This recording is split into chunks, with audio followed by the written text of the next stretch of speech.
And we are back live once again here on the Cowboys Report. I am Tom Downey, producer Chris once again behind the scenes for you guys today.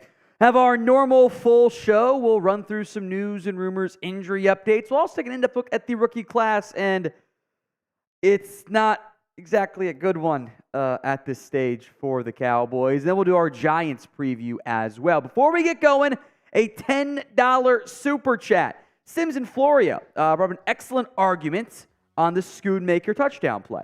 The play wasn't done because he needs to survive the ground to consider a catch. Ball is in when he hits, NFL rule. The rule, it doesn't make sense because it's playing both sides, right? Like, he was down, but he also he has to survive it, but it's where his knee was down, where the ball was at. It's like a logical fallacy. In the end, what bothers me the most about it is the fact that he was tackled and they ruled him down. So it was an annoying game because there were about 24 plays that could have drastically changed the outcome, certainly including that one. The only reason why he was down was because he was getting tackled. Otherwise, he walks in the end zone or falls in the end zone, half his body across. Like, that's how it goes. Now, we're going to spend some time on the Cowboys injury news, and we'll also focus in on Tyron Smith. In today's pinned comment, I think it's an interesting idea. Would you rest Tyron Smith at practice? Y for yes, N for no. Now, this is, of course, like the Wednesday, Thursday practices when it's a little bit more physical. Friday's kind of more of a walkthrough, light day anyway. Would you just rest him? Would you let him do the warm-ups, the stretches, some individual stuff, whatever, and keep him out of pads and not let him, be limited at best from that perspective? So would you rest Tyron Smith at practice? Y for yes, N for no. I would. I'm calling it the Smith Protocol. We'll break down what that stands for later on in today's show. $10 from Timothy Morris. Thank you, Timothy. Terrence Steele wasn't getting beat like he stole something. The game wouldn't have been close. People were open. Dak didn't have time. None of that. You still had a great passing day overall, despite the right tackle being a bit of a turnstile at far too frequently there. The one time it really didn't get open was the sack in the red zone where they ran 5 verts from the 6, and I don't know why that's what you dial up. Like, Dak looks left, he goes, no one's open. Sets to reset and run because it's man-to-man. He could actually, if he scrambles, gets the pocket, he might be able to get the touchdown or get out of bounds, and the right tackle gets beat. Like, it didn't. They're running 10 personnel, 1 tight end, 4 receivers, and they just run everybody straight from the 6. No combination routes there, really? And then they ran it every time after that, except for Lamb cut it across the field with, I think he thought someone was going to come back in middle, you're going to lateral it. I don't know, it was weird. But yeah, Terrence Steele was rough in that game. If you could change one player and the way they play to just like average, it's Terrence Steele and you win. Disappointing. The Cowboys' ground game has not been very good as of late. So should Rico Dowdle get more playing time? I'm not framing this as hey, this is the guaranteed outcome of, you play Rico Dowdle, better results are going to happen. It's not what I'm saying. I don't really believe that to be the case, but I do think you just can't keep expecting the same offensive strategy of, hey, we're going to just trot out Tony Pollard, keep doing inside zone runs or tight zone runs as I call it, and go, okay, we did it, we fixed it. I don't think that's how it really works. So I'm not a big fan of that one. So should Rico Dowdle get more playing time? 1 for yes, 2 for no. Timothy Morris, looking back, who would you have taken in the second? So the highest guy on my board was O'Cyrus Torrence at that time. And now he's a right guard. You maybe would have felt a bit better about all your injuries up there. The other top players I'm pulling up my board right now who were on my list, O'Cyrus Torrence was high for me. Super high on Darnell Washington as well. Now, he had the medical, so I get why you took him off your board there. Beyond that, pretty big fall off to scrolling. They were never going to take Clark Phillips, who I liked. It was Drew Sanders. Drew Sanders was well off the board as well. Or no, Sanders was there. Drew Sanders might have been a good selection. Cam Smith was gone. DJ Turner. was off the board. So I had a handful of, top 50 guys who were on the board. Some of them had some medical off-the-field stuff that caused them to slide, like Darnell Washington. But O'Cyrus Torrence would have been the one that I would have preferred to go after if I were the Dallas Cowboys. Now, today's show was made possible by Prize Picks. It is the easiest and most exciting way to play daily fantasy sports. It's you against the numbers. Instead of battling thousands of other players, the pros, the sharks, you simply pick more than or less than on 2 to 6 player stat projections. It's just you against the numbers. Big reason why I love Prize Picks. You can mix and match sports, do NFL, NBA, NFL, college football, etc. They also have their reboot policy, so if a player gets hurt, they are rebooted. They go down the first half, come back into the second, or don't come back in the second half. Your picks are still alive. It's really awesome. And I love the flex play. I'm on a 4-week hot streak on Prize Picks right now, thanks to the flex play, because they only need to get 2 out of 3. So I've gotten 2 out of 3 right in the majority of those there. My picks this week, Geno Smith, I got more than passing yards. Christian Kirk, more than receiving yards. Don't love that one, but that's why I'm sticking with the flex play. And more than Tyler Lockett receiving yards, because it's just, I think, good strategy to not overindulge in one game or one team.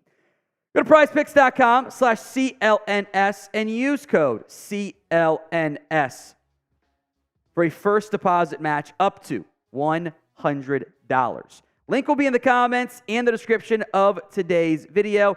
That's prizepicks.com/CLNS. Use that code for a first deposit match up to $100. All right, not Jeremy Chugs' burner. We're sitting here. I'm supposed to be the franchise player. Talk about practice. Allen Iverson - Tyron Smith. We are talking about practice. And you can't let the practice prevent the game from being played. So, yeah, I think you make that, keep him healthy as best as possible, by the way. Ecuador man AOG, no excuses. Cowboys choked like always. They did choke, and there were also other extenuating circumstances. They're never ever quite as black and white as maybe some of the talking heads want to make it out to be. They should have won that game, and they also should have lost it. They never should have been in a position to be at the 6-yard line. They should have scored from the 6-yard line. That's why it's a frustrating result from that perspective. Pug Racer, crazy how Cooper, Brown, and Schultz all went for 100 yards this past week, but Gallup can't catch a ball to save his life. It's Turpin, wide receiver, too. That's the one Noah Brown big game a year. He'll have one of those. He played great against the Bengals. And had he not dropped 2 passes against the Jags, he actually played very well in that game. So that's the nature of Noah Brown. Amari Cooper remains very good. Dalton Schultz and Jake Ferguson is the Spider-Man meme. It's the same person.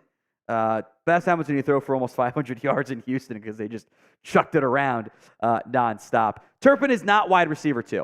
Still Brandon Cooks, and I think Jalen Tolbert still. Turpin has a role. But he's not the full-on wide receiver 2 at this stage. This one should be interesting. Grade the Cowboys rookie class so far. A, B, C, D, or F. A, B, C, D, or F. I think the answers are low. It has not been a high-impact class, especially if you don't include those UDFAs in there. We'll break down the rookie class. I will give it a grade. It is not going to be a high one, I promise you that. Pug Racer says Jason Garrett would have kicked the field goal and won that game. No. Jason Garrett would have kicked the field goal and also run the ball 15 more times for another 2 yards per carry, and they would have lost by 7 and never actually been really involved in the football game down the stretch. That's what Garrett would have done. They would have run the ball 25 times against Philadelphia, and the third down magic would have been too much required to overcome. Ecuador man says, sorry, for 30 years. I'm a little bit negative. I get it. Fair or not, this team is shouldering the failures of 28 years. It's not fair, but that is what's happening, and I get it. It's perfectly, someone would say it's irrational. I think it actually is rational. Like, I understand it. I get it. Leroy Pearson, I'm still on the dual back. With that, would sign any of these 2 free agents, Edwards, Singleton, Swift, Foreman, Moss, Dowdle. And I'm down to bring back Dowdle. He's going to be pretty cheap. If you want a battering ram, Edwards or Foreman stand out to me. I think the strategy here is go cheap. Because you need good offensive linemen. That's what we're learning, right? So don't pay back $10 million. Just sign a guy, draft a guy, keep Dowdle, keep Vaughn, keep Lipke, see who wins the job. I think that's maybe the most simplest route. So yeah, I would probably sign a back in free agency. That's better than Ronald Jones, who costs only a little bit more. Marcus Arnold, Cedric Wilson would be nice to have right now, SMH. Funny fact about Cedric Wilson, he's been bad in Miami. I know we're all mad at Michael Gallup, and I get it. Cedric Wilson has 148 yards this season. He's got 9 catches. He hasn't done anything. I think we're fondly remembering the 2021 version of Cedric Wilson, which maybe you get that back if Dak is your quarterback still. But it's not like he's been good in Miami either. He's just like he'll be a free agent in the offseason because they're gonna let him leave. They redid his contract because no one was trading for him because the money was way too expensive. He's got 2 games this year, or 1 game this year with more than 2 catches. Don't let the 1 touchdown against the Chiefs fool you too much. Pug Racer. I love Pollard, but we need Dowdle for the hard yards. Or Lipke. Or something to better offensive line protection. Not only that, the weird part is they're not even trying the hard yardage with Pollard. Because they're losing so point of attack. Think of all those third downs and third and shorts. They're not giving it to Lipke. They're not running it to Dowdle. They're doing passes and quarterback sneaks because they're not getting push up front. They don't even trust their O-line to make it happen. Justice Baca, who's the better quarterback, Dak Prescott or C.J. Stroud? First off, I think my player comp of C.J. Stroud being Dak Prescott looks incredibly accurate right now. Super impressed with the way C.J. Stroud has played. Right this second, I think it's still Dak Prescott. I'm very curious to see how Stroud fares against the Bengals defense. But that's not anti-Stroud. The last month, both Stroud and Dak are among the top 3 quarterbacks in terms of EPA per dropback. So we're talking 2 of the 3 best quarterbacks in football right now. Now, that's a smaller sample size, not the entire season. You would assume as the young guy, Stroud has higher upside, that's all fair. But Stroud's top 10 quarterback, he's played great. He looks like the franchise guy in Houston. That's a compliment to him. Abja Pawar, let Dak keep dealing. Let's bounce back win the next 4 games before the Eagles game. Hopefully none of them are trap games. You have the Giants this week. Should be an easy win. You have I think a trap game against Carolina the week after that. You're playing Sunday. They have a longer week heading into because they play tonight on Thursday Night Football. So I'm calling the Panthers game a trap game. The Commanders game isn't really a trap game. That's going to be desperate team theory in play for Washington. Plus, it's Thanksgiving, and those games are always kind of wonky. And then you play Seattle. That's not a trap game. That's an actual hard game. Seattle's probably going to be a playoff team as well. So 1 trap game, 1 easy game, 1 Thanksgiving weird game, then Thursday night against a good team. Got to go at least 3-1 in that span. At least 3-1. Now, we'll focus in on the Giants game more today for obvious reasons. What is your confidence level in beating the Giants? Scale it for me from 1 to 10. 1 on the low end, 10 on the high end. How confident are you feeling right now in the Dallas Cowboys beating the New York Football Giants? 1 to 10. I see a lot of 10s and 69s in there. A 7, a 10.5, yeah. The Giants are bad. As long as you don't beat yourself and you don't sleepwalk through it, it should be a pretty good game for you, all things considered. Marcus Arnold, a $2 super chat. The Eagles will lose 2 games before we play again. That is very much in the range of possibilities and outcomes. Certainly would not be a surprise to me if that ends up happening. Hopefully it does, because that brings NFC East back in play, division seeding back in play. All of it would once again kind of be in the range of outcomes for the Cowboys. If you need help now, but the schedule gets tough for Philadelphia, then it gets easier down the stretch, kind of the inverse for Dallas in the back half of the season. Let's get today's show started off correctly. 100 likes, or we may not start the show. Only 228 watching right now, so maybe we just get to 69. is a more, because that's the meme number, and I'm an immature child. But the more likes we get, the more people get in the audience, the more views we get, the more we grow, etc. So help us out. Like today's video right now if you haven't already done so. We appreciate you guys who have already liked the video for us. Marcus Arnold, if the Giants score a safety, I'll be pissed. Could happen. It doesn't happen very often, though, so I'd be a bit surprised if it did go down. You are far more likely to get a safety this week, given the Giants' offensive line and quarterback play. Abja Pawar, also, let Dak deal should be our motto for the rest of the season. Wouldn't be the first time. Was a motto we had when Jason Garrett was like, we're going to run the football. We're going to establish the run. Yeah. Unfortunately, you're kind of back to a certain extent of where you've been before, where, the running game is not very good this year for Dallas. For different reasons than the regression last year, but still a problem up front for the Dallas Cowboys. Here's what's coming up on today's live edition of the Cowboys Report. News and rumors, updated injury news for you guys. Good news, the prayer circle worked.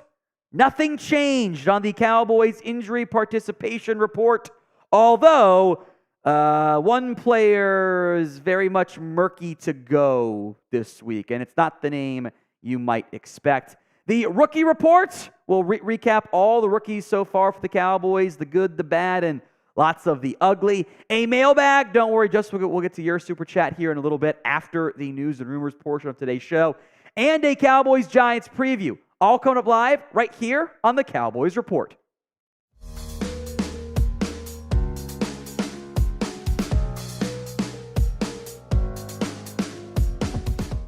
We get started with some injury news for the Dallas Cowboys, and it does not trend well for KaVontae Turpin. Now, he played through a shoulder injury he suffered against the Philadelphia Eagles. He was out there for the final drive, but the last 2 days of practice, Wednesday and Thursday, Turpin has not been a participant. If he can't get something in on Friday, it's going to be very unlikely he's able to go. Now, you're playing it cautiously.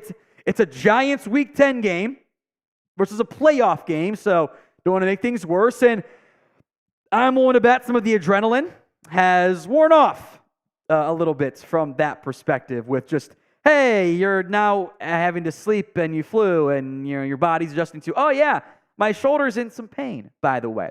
Now, Turpin's a somewhat notable loss at receiver. It means more Tolbert, more Michael Gallup reps, etc.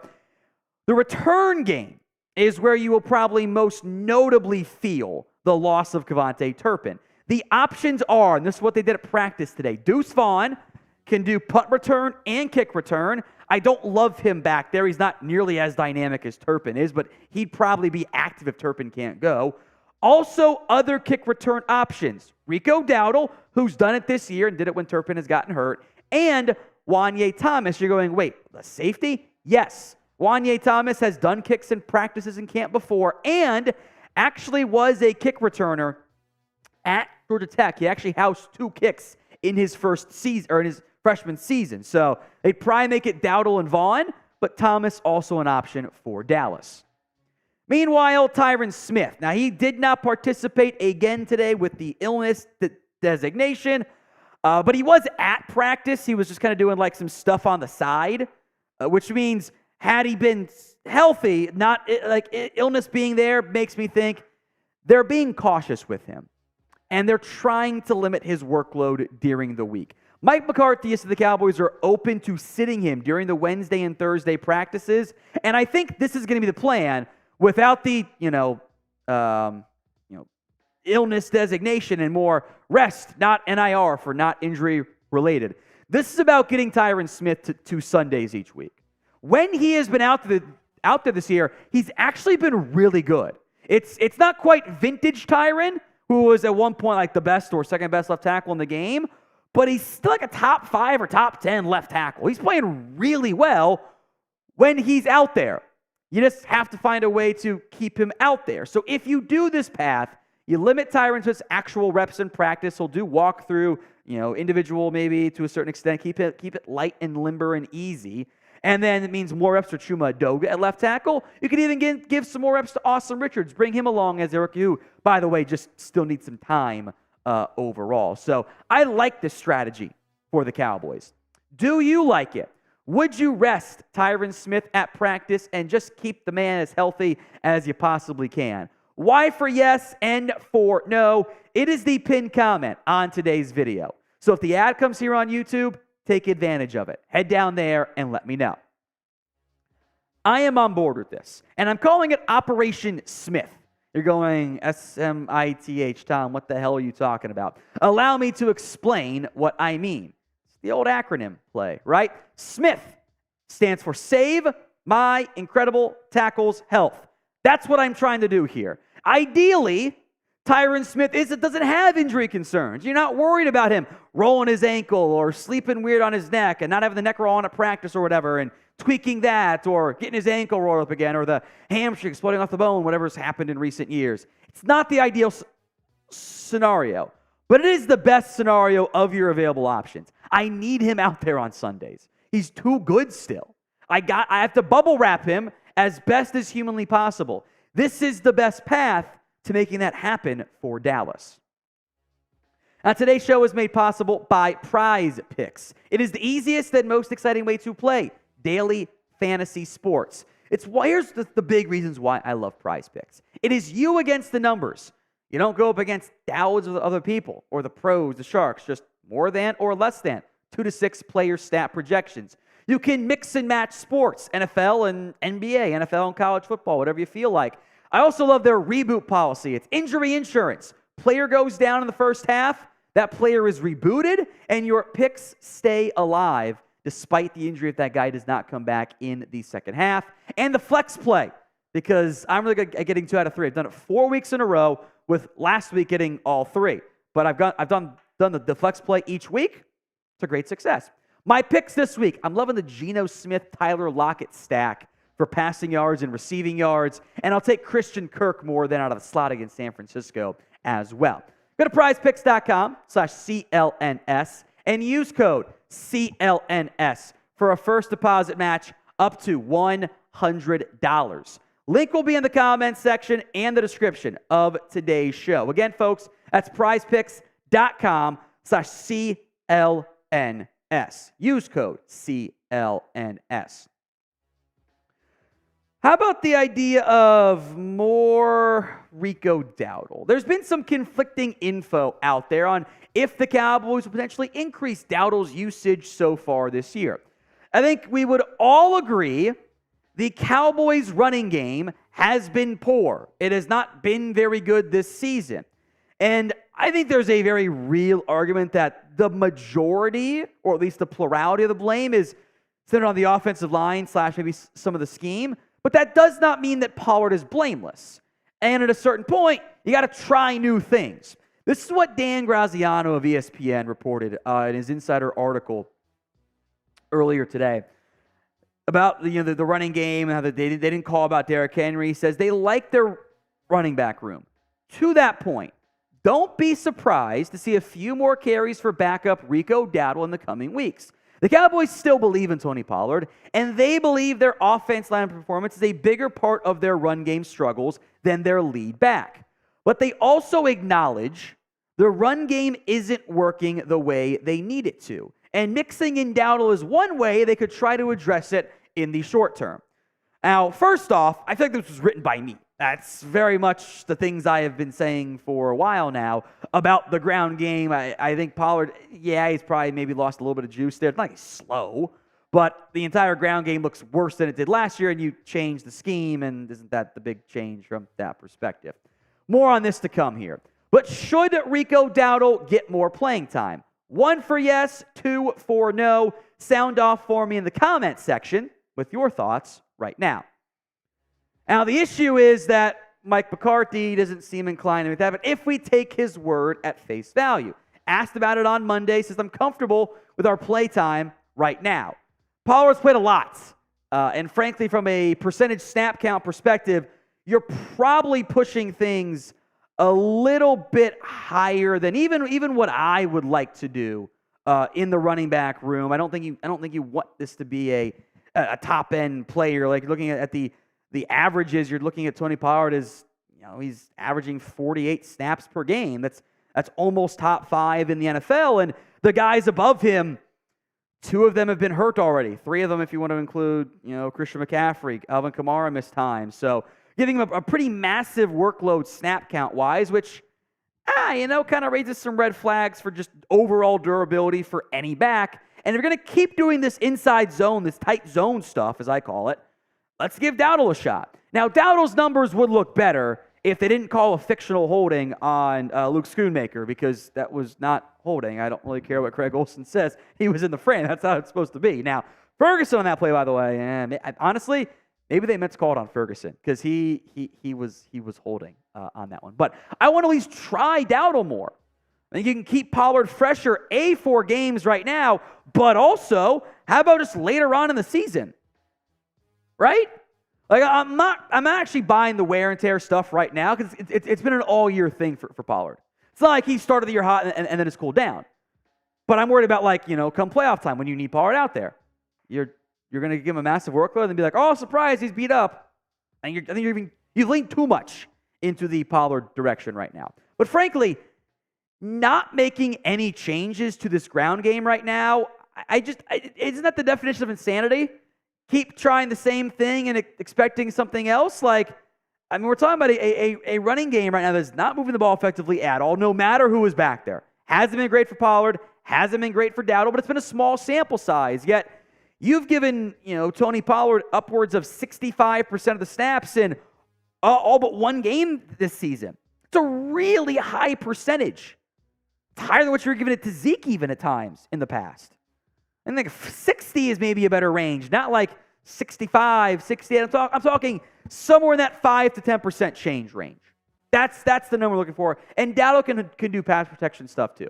Pollard's been really good in that area, by the way. He actually, kind of was great last year, and now has been even better this season, but Dowdle can hold up as well. Now, we are getting closer to 172,000 subscribers here on the Cowboys. Our Niners channel past the 1,000K mark. Let's make sure we keep putting distance between us and them. Hit that sub button for more free Cowboys videos. One semi-notable NFL news item I wanted to hit on today's show is that Jason Pierre-Paul is looking, maybe begging for another ride, another shot in the NFL. The report was from Rappaport, which was basically JPP's agent said this, is that he is open to signing with a contending team's practice squad, i.e., I want to play, I want to keep cashing them checks, but I'm not going to do it for the Giants. I'm going to play for a real football team. It's the only way he's getting signed anyway. So does it make sense for Dallas? Pass is always a premium, right? Maybe. JPP's play has been, it fell off a cliff the last 2 years. 2.5 sacks, 3 sacks. Put that in perspective, we're kind of talking, that's Terrell Basham numbers, baby, if you guys remember that Cowboys legend. It just doesn't move the needle much at all for me or make financial sense or anything along those lines. I don't see the need, but practice squad, remember, there's no such thing as a bad practice squad signing. So would you sign JPP if you were the Cowboys? S for sign, P for pass. Get those votes in for me in the comment section right now. You already have one guy inactive each week at edge, and that's Junior Fehoko, Biliami Fehoko. He's not been practicing, or he's not been playing. He's in a redshirt year. We'll spend some more time on our first-year guys in a future video. The practice squad front 7, meanwhile, kind of looks more like this. Willington Prevelian, I think I pronounced that one correctly, the DT. Darrell Johnson's your only edge, but you already go 6 deep up front on your active roster, 3 off-ball linebackers. You have to cut somebody. It's fine if you want to, but I'm not going to be upset if they don't do it.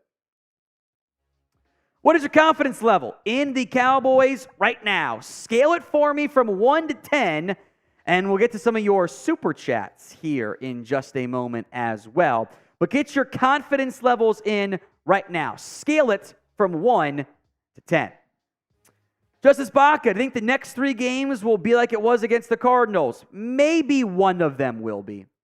I don't think it's going to be both or all 3. I'd be shocked if that was the case.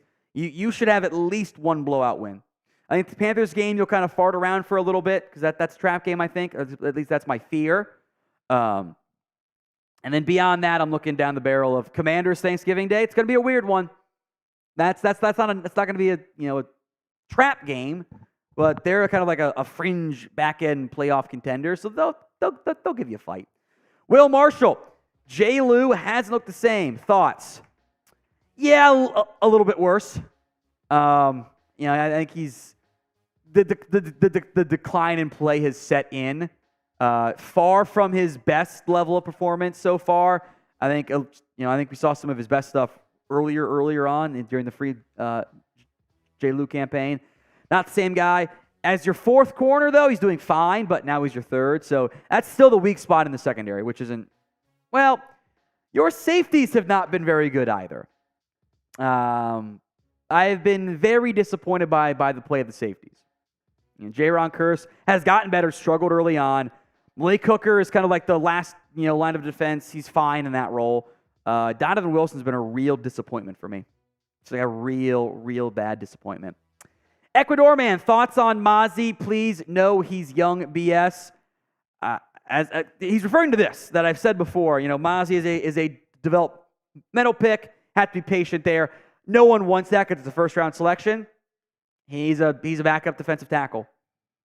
That's where you're at right now. Hankins is better than him up front, but there seems like moments each game he's getting a little bit better. Kind of more of a 2 steps up, 1 step back guy on film.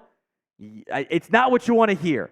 You need patience. He's just not there yet. As frustrating as I know that is. Leroy Pearson Jr. Hold on. Why aren't the tight ends getting chip blocks in to help steal? Because he's burnt this year. Maybe keep a tight end back to help block on passing downs. You got to chip more. I think you have to. Keep Pollard in more to help pass protect on that side of the line. But teams are also smart. So what they're, just as an example, not every snap, but as an example, what they will do is you've got your running back in there to pass protect, right? What you're going to do is, if you're the opposing defense, you're going to go, okay, Terrence Steele's having a rough go. We're going to set up our blitz look, whether we bring it or not, to the running back has to go to the other side. We're going to put an overload on the right side. We're going to show some double A gap mug looks at linebacker, and we're going to force the running back to have to go somewhere else to start and force Terrence Steele to be on an island. Now, your counter there is what they've been doing, which is, all right, Dak, deal with it. That's why the sack rate is up this year compared to pressures.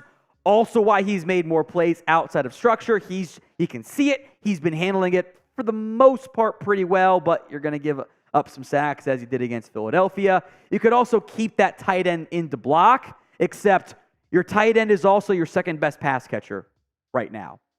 So you kind of want him out there on routes, and chipping can only go so much. That's why you try to avoid those third and longs. The third and longs, okay. It's a great question, Leroy. I would like to see more chips. Marcus Arnold, this is a good game to give Eric Scott a look.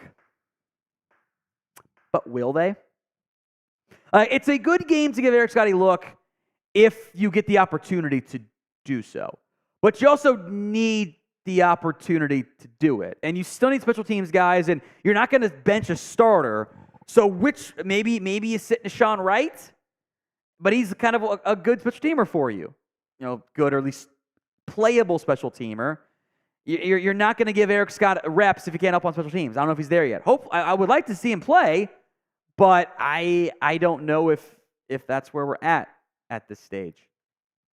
Hopefully, you get him a look and get him a chance at some point, but you can't force it and treat this game as a preseason game all the way, because that's how you end up blowing it and collapsing and choking and getting embarrassed. Andrew Purdue, is this year's Dak the best Dak we've seen? I think this version reminds me a lot of the 2021 version with a little bit more mobility. From a passing game perspective, the 2021 version was still incredible. This little post-Niners run that Dak has been on, I think you can take that 3-game sample size and put it up against, any sample size that he's had and look really good. 2020 Dak, too, which was when the defense was terrible, and it was, we got to throw it 50 times to have any chance of winning, which is, you're not that far off from where you're at now, just that your ground game's terrible. That one wasn't too far. I'll never forget that 2020 Browns game. Prescott gets the Cowboys up 14-7, throws this great strike to Amari Cooper. They then turn the ball over. Dak attempts like one pass. There's a blindside strip sack that wasn't his fault, and it goes from they're up to they're down 14 or down 21 or something after like one pass. It was like, people were like, oh, it's Dak's fault. I'm like, he threw one pass, and it was a 21-point swing. It wasn't even picked off. It's kind of crazy how that all goes down. So I'd say this little 3-game run, certainly up there. It has been this is what top 5 quarterback play looks like. Now the top 5 guys sustain it for more than a 3-game sample size. Let's see if Dak can do that. Probably asking a bit too much there, but he's been really good for the Cowboys. Welcome into the Cowboys Report. I am Tom Downey. Today's show, look, we're at the halfway mark of the season.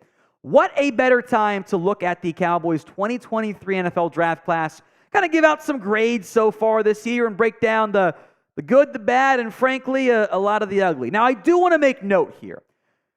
The overall determination of a draft class should not be done until 3 years from now. So we actually know if it's a boom or a bust or a hit or a miss or whatever.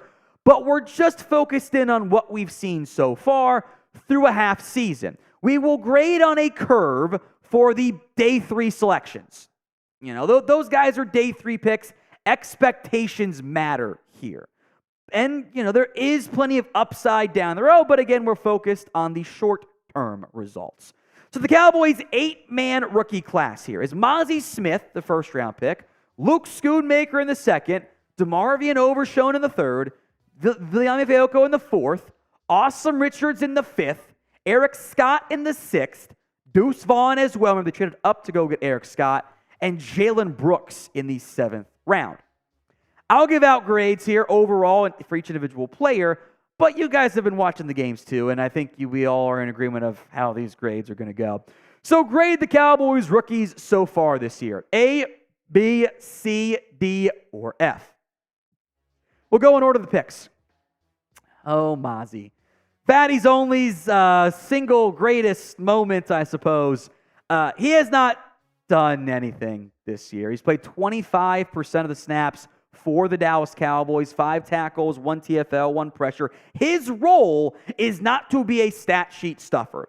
It's to, in general, help keep the linebackers clean, get tackles going, help stop the run. And for the most part, the run defense has done a decent job of that. There have been some mistakes, but overall, the run defense has not been a massive liability this year. Frankly, against the Eagles, it was the explosive plays and the penalties that they allowed. However, we're still discussing a 25% snap count player. Not great. All right? He doesn't offer enough yet as a pass rusher, so my grade is a D. Mazi Smith was always going to need time. That has not changed. I'm not saying he's a bust or I'm out on Mazi whatsoever, but focusing only on what he's done this year, we all have eyes. You know, you knew going in it was going to be a developmental piece. It was going to take some time.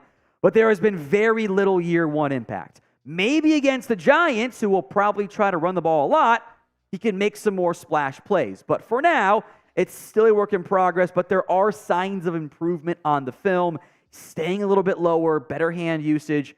You need patience, but for the here and now, it's not very good. Now looking ahead, will Mazi Smith develop into a key player? Not a superstar, not UDFA, just a good player for the Dallas Cowboys. Y for yes, N for no. If the ad comes here on YouTube, take advantage of it and go sound off in the comments section. Let's go to Luke Schoonmaker, the tight end. The Cowboys' 2nd-round pick has played a third of the snaps on offense. Yeah, your first 2 picks are combine it to about 30% of your snaps. That's really bad.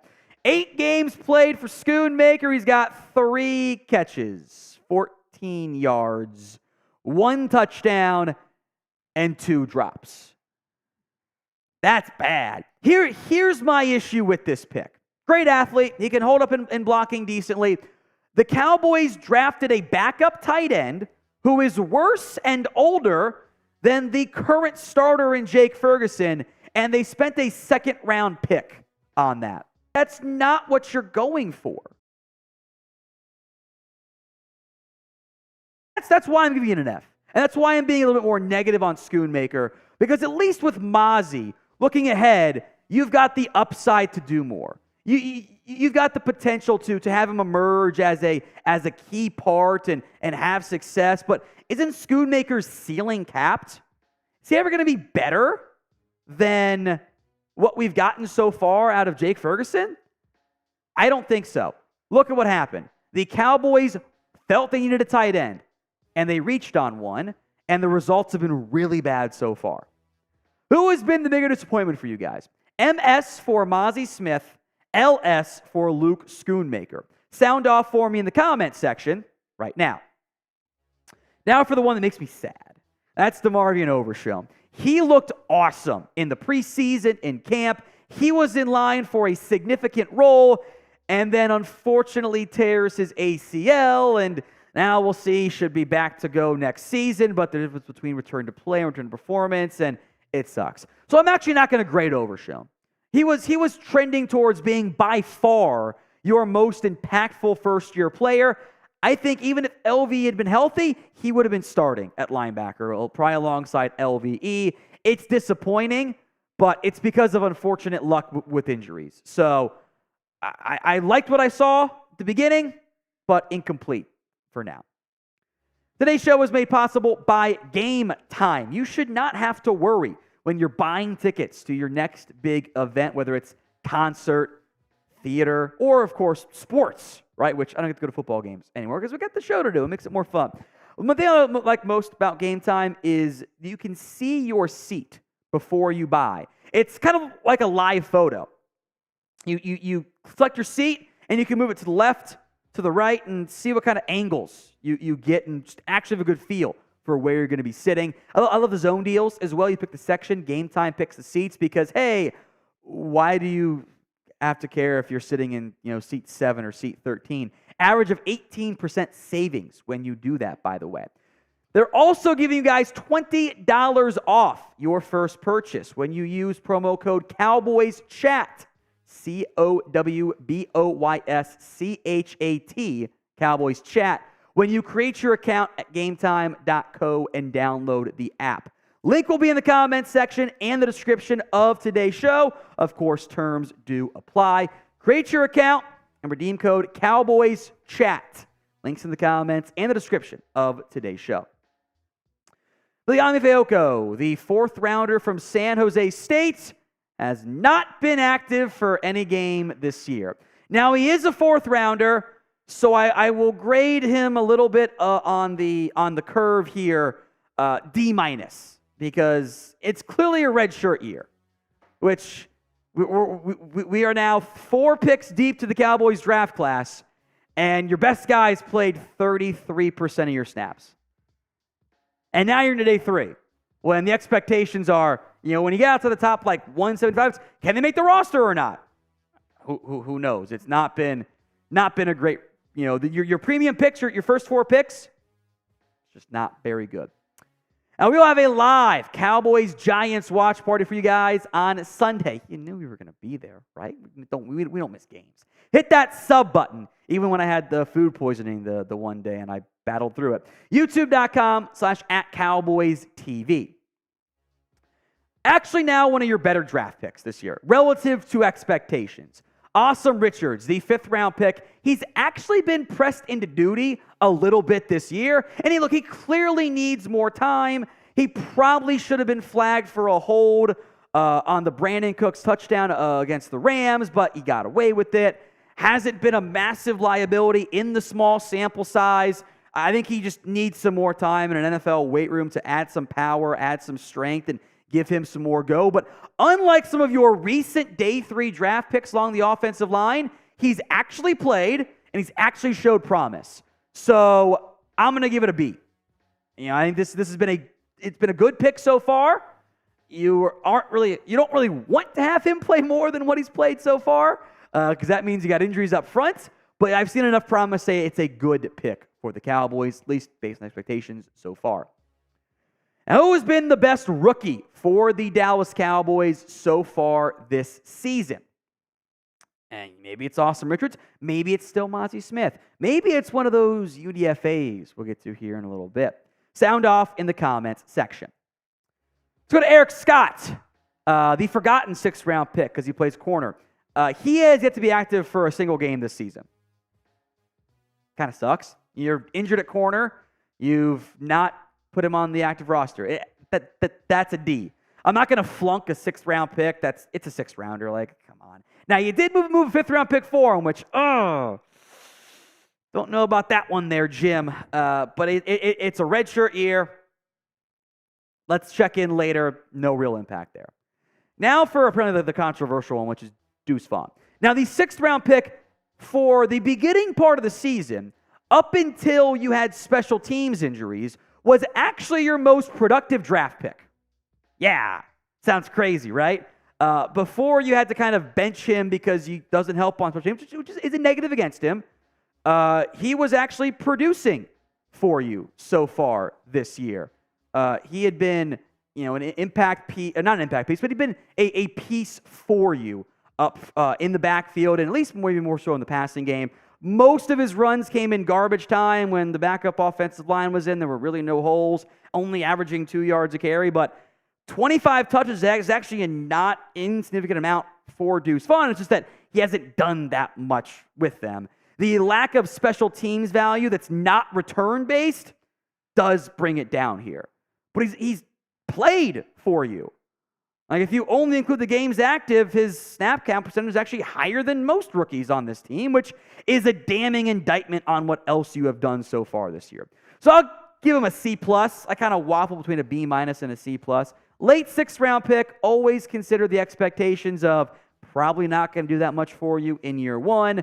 And you can look at the other 6th-round picks across the league. There's the occasional big hit immediately. Every now and then you get a DeRon Bland. But you're a lot more likely to end up with, Joe Jackson or something along those lines, where there's just not much, Devin Harper, not much impact. Now, should Deuce Vaughn play more this year? We'll talk about our small back once again. 1 for yes, 2 for no. Sound off in the comments section. Jalen Brooks is next up. The 7th-rounder, 20 snaps on offense and 24 on special teams. I'll give it a B-. Honestly, as a 7th-rounder, late 7th-rounder, making the team is a fairly significant step in terms of impact. Like, he's on the 53-man roster. They like him enough to continue with that. So, no real impact, but hey, he ended up making the team, and that is significant as far as I'm concerned. Now, what maybe has been your most impactful stuff has been your undrafted free agents. Hey, TJ Bass actually played pretty well when he had to play at right guard at times this year, so I like what I've seen from him. Hunter Lipke is kind of an H-back, fullback, and core special teamer, has done some nice things. Tyrus Wheat's on the active roster, but I don't think he's that good. But hey, he's UDFA made the roster. That's a big deal. And if we get to include the kicker, Brandon Aubrey, who is technically a rookie, your rookie kicker has been your best player from your draft class and UDFA class, which is great for Aubrey. Let's go, Brandon, but also really bad for the Cowboys. In conclusion, this has been a D so far. Barely any impact. And frankly, the kicker in the UDFA class saves your grades. How can you be a playoff team with 8 draft picks, and we're halfway through the season, and we're debating whether or not the biggest impact from your rookies has been, it can make an argument it's the UDFAs, and then your draft class is like, Deuce Vaughn has 25 touches. That's actually kind of a lot for everyone else. Like, what? How does Deuce Vaughn have 8x the touches as your 2nd-round pick at tight end? Your 4th running back. Oof, that's a bad class. All right, grade the Cowboys rookies so far. A, B, C, D, or F. Should be low. A, B, C, D, or F. It is not a good group, at least impact-wise so far. It's very sad disappointments across the board there. I see D, F, F-. Can you throw the fan on for me too? Thanks. A B? Hey, imagine if they spent a 4th-round pick on Jake Moody. Like you people wanted to do. Some of you people wanted to do. I'm sure no one watching, but I know you guys wanted to. And you wanted to draft Cade York, who you might get to see against for the Giants this week, by the way, because Graham Gano's hurt. D, F, D, D minus, Z minus, C minus, D, D, D, F to D. Yeah, a lot of low grades there.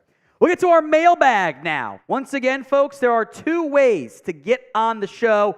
Use hashtag Cowboys or skip the line and super chat. So Leroy and Ecuador man, Chris B, guaranteed you guys will get on there. If there's some other supers you like, you think headline worthy, we can include those as well.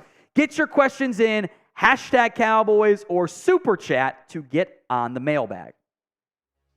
This Cowboys mailbag was as part of our live Thursday show. We answer your questions that come in via super chats, the live chat, or super thanks from Steven. Question: after the bad job the refs did on Sunday, do they get reprimanded, fined for the penalties not called or called incorrectly? I don't think they get fined, which the NFL fines has been a joke this year for the players. Really, they've been obscene. But they do get reprimanded. Now, sometimes they say, do better. Sometimes they say, hey, you're not going to call the primetime game, or you're not going to be in our good crew come playoff time, / we're not going to bring you back next year. So there are reprimands. I would argue they probably don't go far enough because this is too important of a thing to be screwing up this consistently. And it's not just the Cowboys game, by the way. It is every game in the NFL. They cannot get basic procedure stuff right. The Bears-Saints game, it took them 10 minutes to review a spot.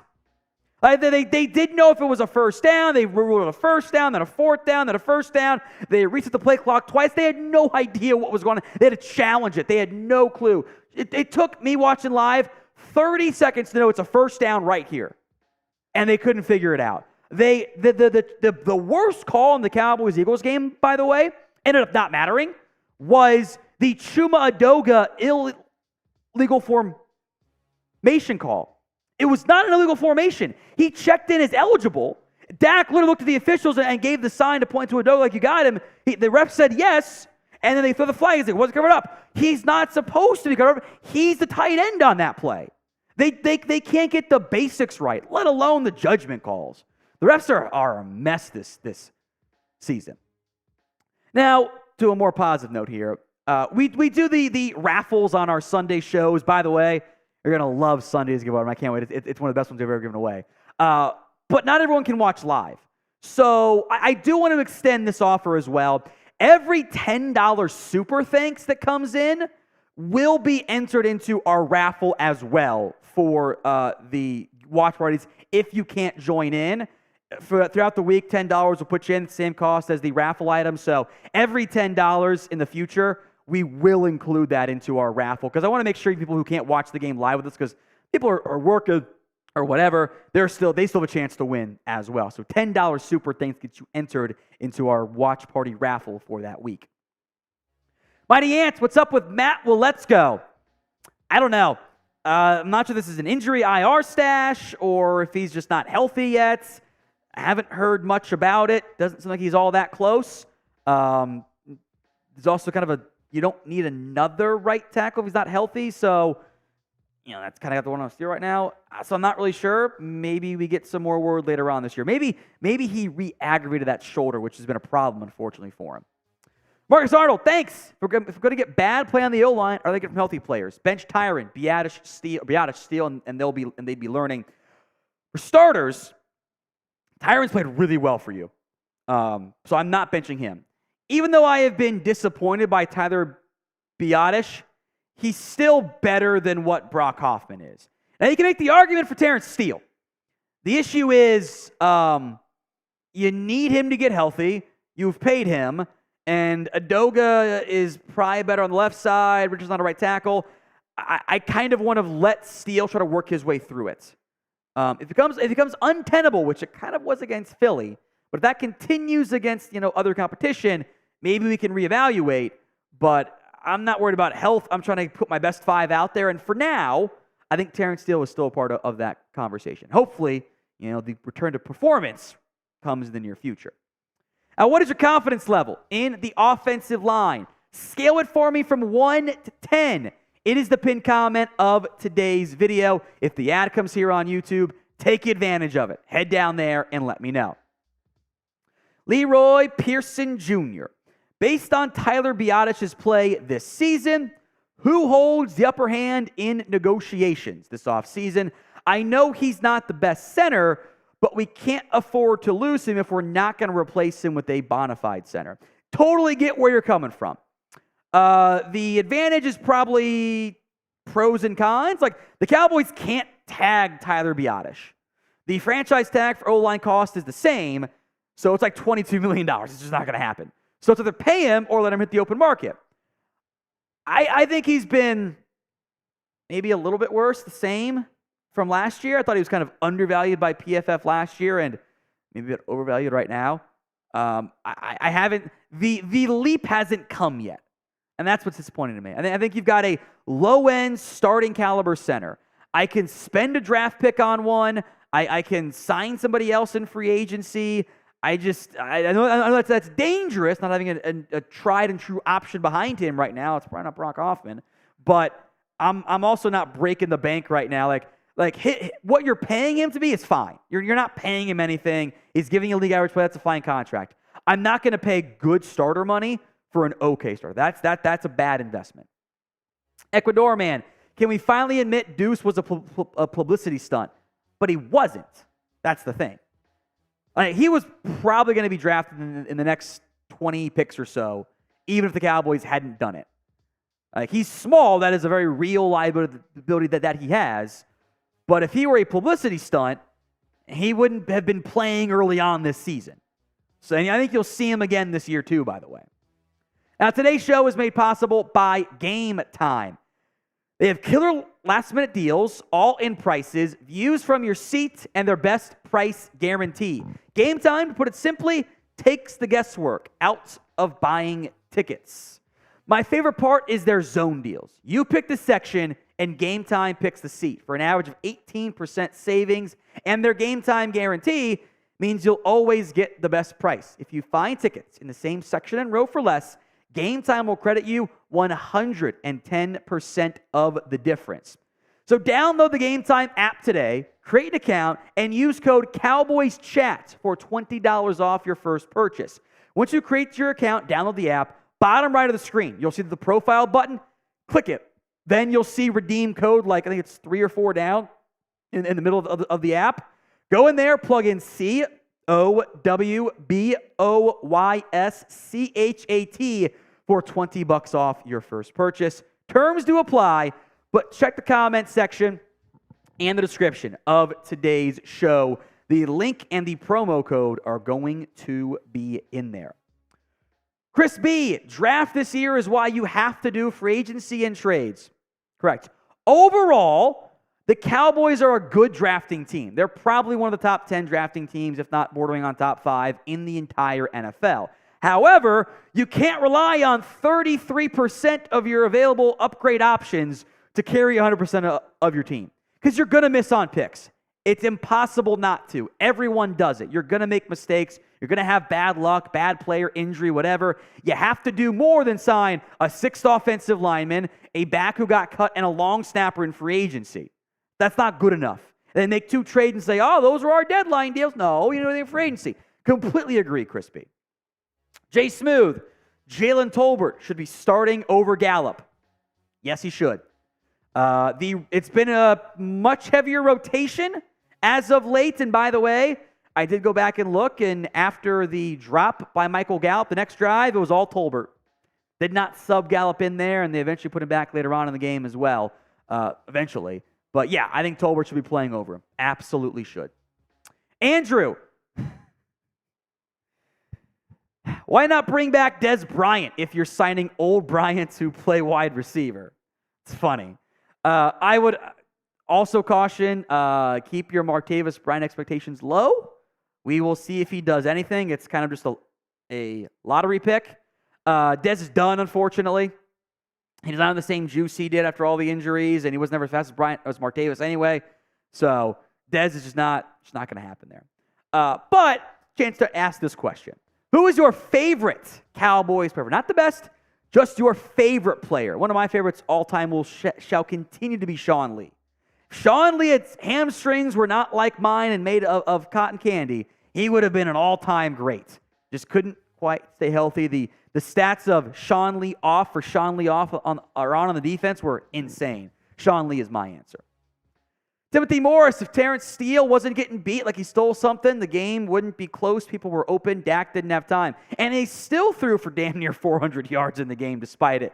Yeah, I think that in particular is a reason why, your receivers not named Lamb and Ferguson aren't mad. Like, that's why Cooks isn't upset. Like, the Cowboys are trying to get the ball to Cooks, but they take a shot play up, offensive line gets beat, it's double teamed. They do the zone beater to Cooks. It's man, bad luck. They do the man beater for Cooks. They surprised us. They went to zone. Just kind of some bad luck. But yeah, Steele's got to be better. Got to be better. TKG, Tom, will you finally make kickers are people too? Because we have the best kicker in the league through 3 weeks. The success of Brandon Aubrey proves my point, though. Kickers are not people. They found a freaking soccer player to do it. This is my greatest evidence ever. You guys, like the purpose of kickers are not people. It's kind of like running backs don't matter. It's not literal. Kickers are people. They have rights, etc. Blah blah blah. But running backs do matter. They just matter less. Just like kickers do. I can find a kicker. I don't need to invest or pay big bucks to a kicker not named Justin Tucker. Maybe this is the new Justin Tucker. It's an 8-game sample size. Aubrey's been great. They proved me right. I said just find somebody off the street, and it's exactly what they've done. So kickers literally are people, but for the purposes of the bit, they are not, because you can find them anywhere. Now, we will be live for the Cowboys-Giants watch party. Hit that sub button if you haven't already. We'll be live an hour and a half-ish before the football game. Should be some fun. Chris B, how do you feel with the Cowboys thus far? Grade B? Somewhere in that range? It can't be an A. I thought you were going to be 4-4. Now, I also thought you were going to lose to the Giants, or to the Jets with Aaron Rodgers. Then you lost to the Cardinals, which was kind of weird. And then you kind of took care of business against the Chargers, which I wasn't convinced you were going to do. But you did. You delivered in the clutch there. I think your defense has to be a little bit better at this stage. And these are like explosive plays. Like we have the conversations of, the offense can't beat good teams. Yeah, it's a team thing, and your defense hasn't been great either. You know that, like, they're getting 28 points. Tough way to live against good teams, right? I know that. Steven, more Sam Williams coming when? Maybe soon. I thought he flashed in a small sample size against Philadelphia, but they don't love him as a run stopper, which I get. He was, I think, in the doghouse for a little bit, whether or not the Cowboys admit it or not. But he's been a good special teamer. Was a captain on special teams last week. I think you'll see more of him against the Giants, in part because the game might be over pretty early. So should the Cowboys play Sam Williams more? Y for yes, N for no in the comments section. Lance Dunbar's burner account. What happened to Chris Richard? I seriously thought he was going to be our next head coach at one point. Could he replace McCarthy in the future? No. Chris Richard, as of right now, is not coaching. He is out of the NFL. He was the Seahawks DC. Remember, gets fired, comes to Dallas, looks great, gets the passing game coordinator role, and then kind of falls up. It was like a 1 year great, 1 year bad. Goes to the Saints, was there for 2 years, after a year off, by the way. DB's coach, co-DC, gets fired, was out of the job. From what I have heard, not maybe the easiest guy to coach with. Is some of the negative things I've heard around Richard as to why he's out there. Great hype man, maybe, but I think the overhyped coaching tree was certainly there for Chris Richard. He is not replacing McCarthy anytime soon. Who do you think has been the single best player for the Dallas Cowboys so far this year? I think there are 3 answers. One of which, is just based on value, and that's fine. But best player, CeeDee Lamb is one of them. Careless Moo got that one right. Some guy says Brandon Aubrey. Not a bad answer, but it's also a kicker. I refuse to acknowledge it.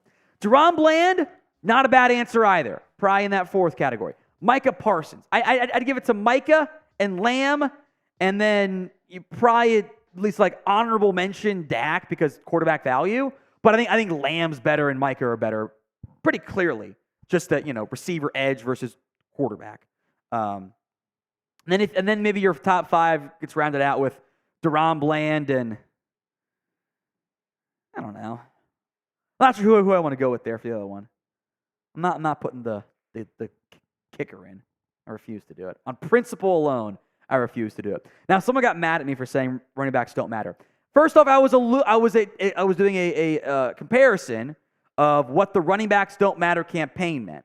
Never that the running backs aren't people or that they don't matter. It's that they are more easily replaced because they are more subjective to the supporting cast around them. When the offensive line is bad, the running backs look worse, a.k.a. what we're seeing right now in Dallas. Saquon Barkley, good player. He will lose every blind resume test because his O-line sucks. That's just how it works from that perspective. So hit the comments coming. Best player for the Cowboys this season. It is time for our Saturday Cowboys-Giants preview. You know the drill. We'll be live for this football game. Do not miss out. Could be a fun one. And we are giving away, by far, my favorite item we have ever given away as part of our raffles here at the Cowboys Report. So make sure you subscribe and tune in. Now, the Week 10 matchup. Cowboys now up to, as of filming, a 17-point favorite. That is the largest spread in the NFL so far this season, and it makes sense. Cowboys are playing quite well, and on the flip side, you have a Giants football team that really is not playing good football at the moment. They have had major issues across the board. They're about as banged up as you'll see a football team be at this time of the year. So yeah, Dallas should be a 17-point favorite against the Giants.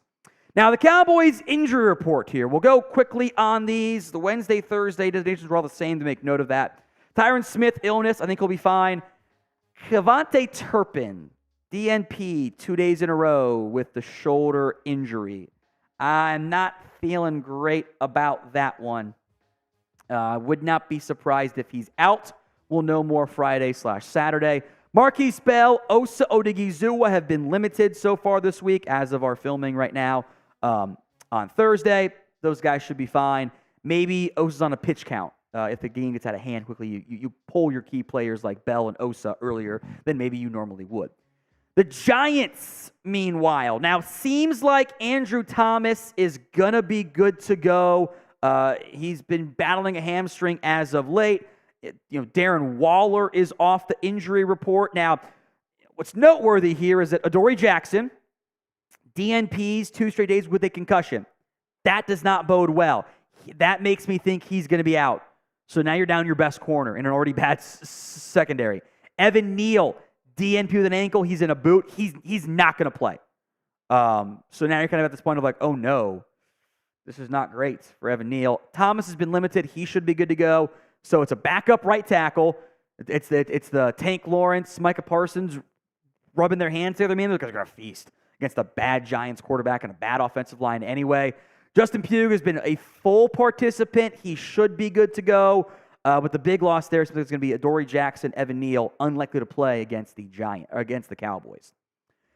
Should have some high numbers for this one. What is your confidence level in beating the Giants? Scale it for me from 1 to 10. 1 on the low end, 10 on the high end. It's the pinned comment of today's video. If that ad comes here on YouTube, take advantage of it. Head down there and let me know.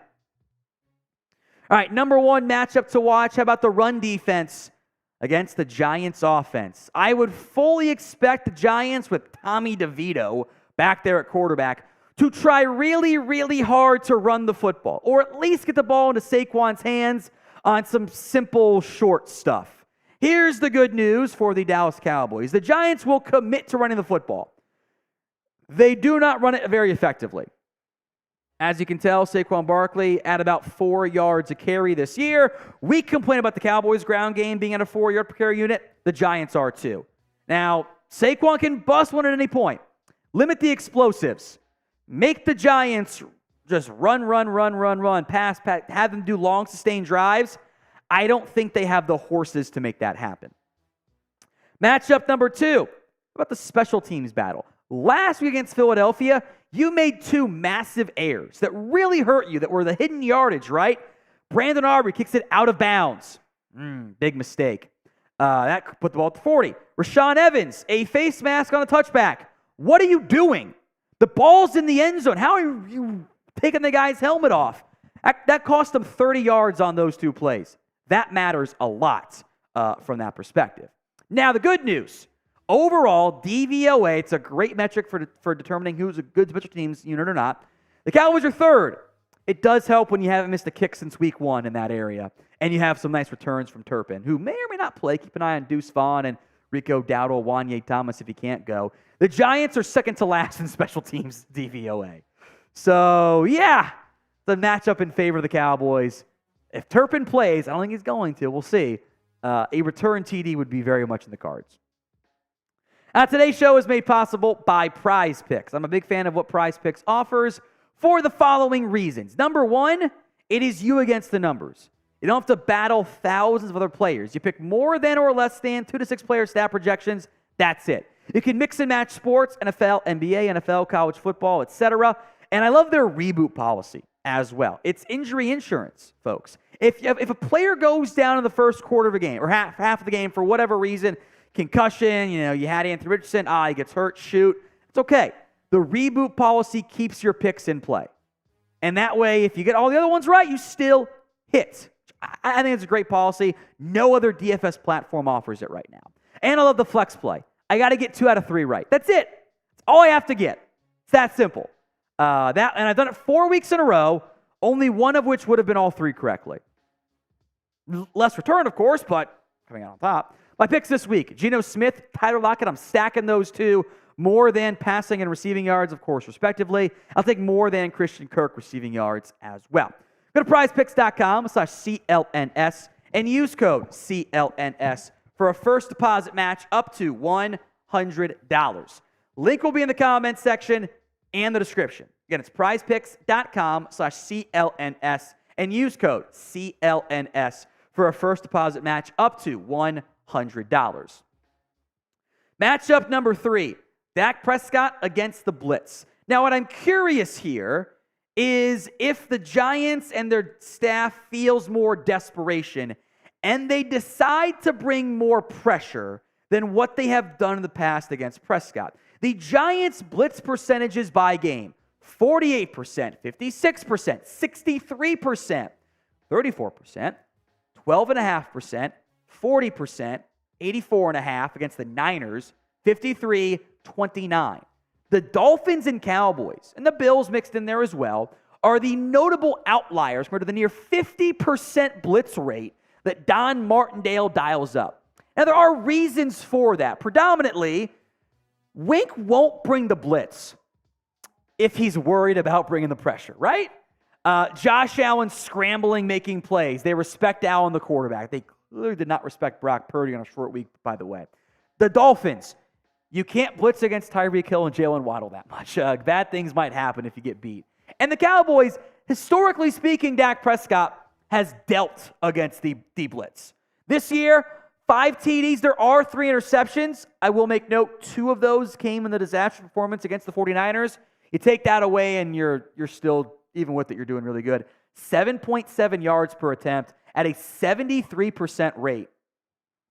To put that number in perspective, Dak Prescott over the course of his career, actually, you know what, just this season, is completing 70% of his passes for 7.6 yards per attempt. He's actually been better against the blitz in those 2 metrics. That's why it's dangerous for opposing teams to blitz Dak. So I don't think Don Martindale will. If they do, it'll probably be some disguised blitz, because if Dak knows what's coming, that's where the good things tend to happen. Number 4, third pass catcher against the Giants' defensive backs. Now, I would argue very clearly right now, and for the betterment of the team, this Cowboys offense operates through its passing game with Dak Prescott dealing to CeeDee Lamb and Jake Ferguson first. Those are your 2 best and most reliable pass catchers. Everybody else, let's see who's hot for that particular week. The numbers are not very good. We will come back to Jalen Tolbert, by the way, later on in today's video. The Cowboys are trying to get the ball to Brandon Cooks, so that's why he's not throwing a hissy fit on social media or anything. That's why he's not grumpus or taking time away from the team like he did against Houston. He knows they're trying to, but through a series of unfortunate events, hasn't worked out that way. That's why he's not mad. Gallup, though, is not playing very well. Turpin's a gadget guy. I would not be surprised if Pollard got more involved in the pass-catching game this week. Try to get him going a little bit, kind of take some of those runs away and do those quick passes, kind of replace the ground game with quick passing game. Don't do too much with it, though, Mike, because you've leaned away for good reason there. You'll pick your third pass catcher based on each game. Maybe it'll be Cooks this week. Who knows? Finally, the Cowboys against themselves, because the Giants are a bad football team. Again, it's the NFL. Any given Sunday, I get it. They're a bad team.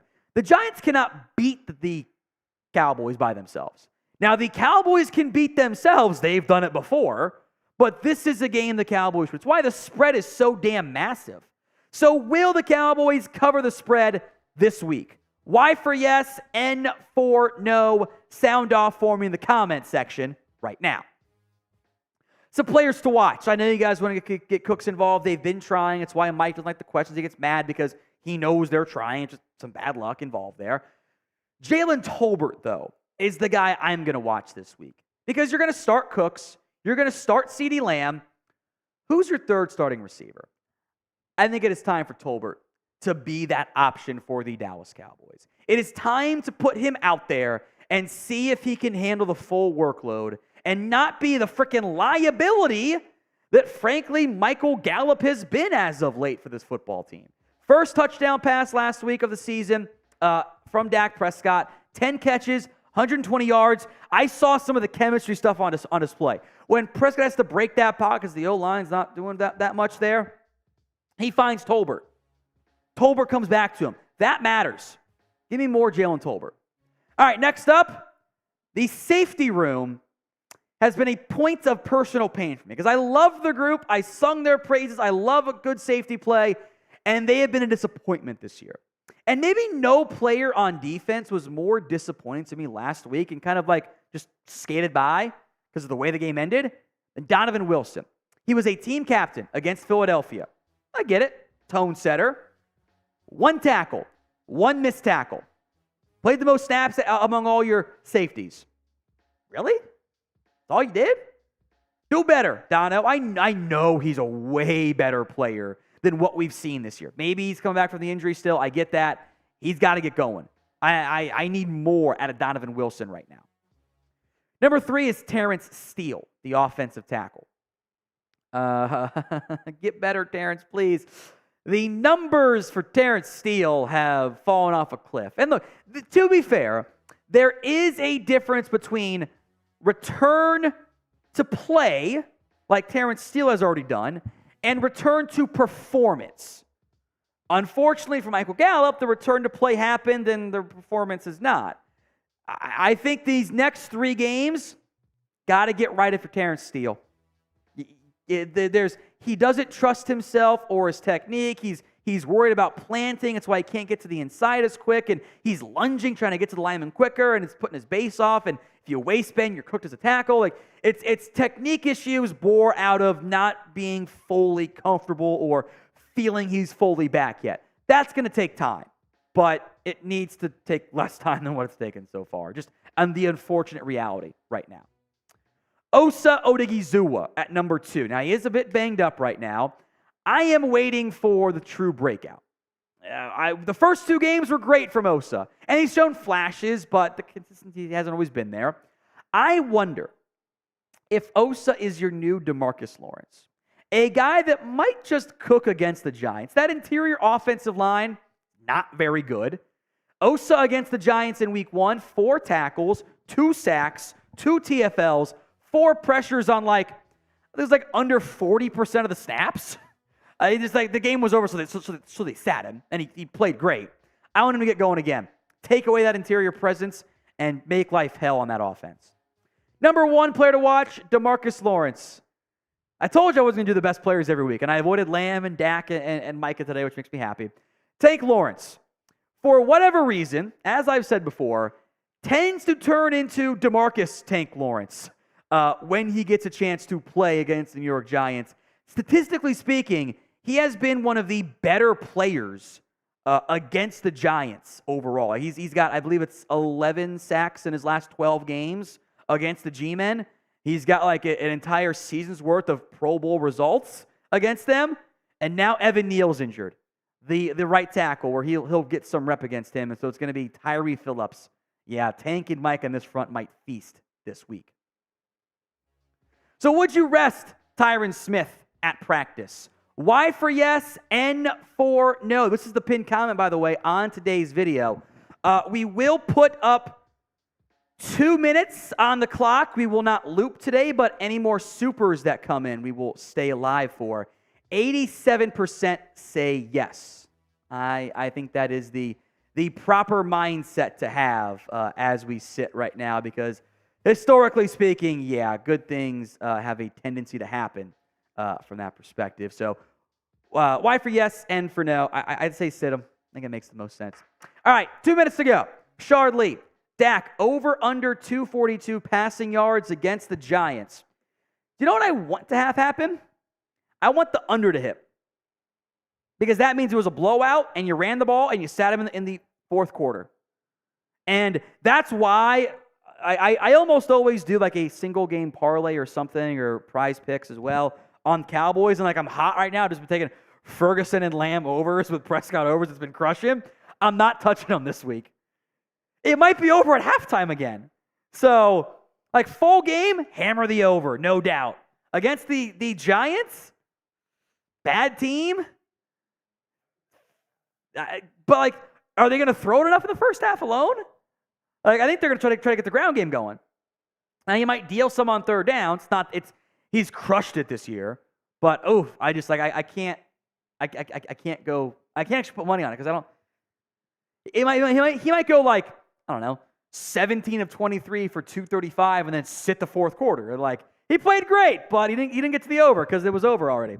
Chris B, if we blow this game, I'll be seriously concerned. Yeah, we all will be. I get to talk shit about the Giants because I'm just a fan and / media member. I can talk shit about them. The Cowboys have to take it seriously. Make it 12 in a row wins over the Giants. Let's make it happen, 12 in a row. Chris B, next year, either in free agency, won't happen, or draft. I kind of want another pass rush freak on this team. Feels like if Mike is on the field, no pass rush. Tank's been pretty good. He gets pressures. The sack numbers have not been there. Host is kind of in a similar boat. Part of the reason is you're not getting sacks. You are getting off the field better in third downs, though, this year. Because you're getting pressures, and even with Micah off, teams are so terrified of your pass rush, the ball's out quick.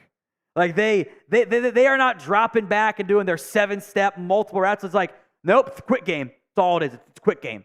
They are scared of you. So the raw numbers are down. The advanced metrics look a little bit better, though. All right, that is going to be it for us on today's show. We will sign off here and get our on-demand video out in 15-ish minutes. If you have not already, hit that sub button, youtube.com/@CowboysTV. Back live on Sunday for the Cowboys-Giants Week 10 matchup.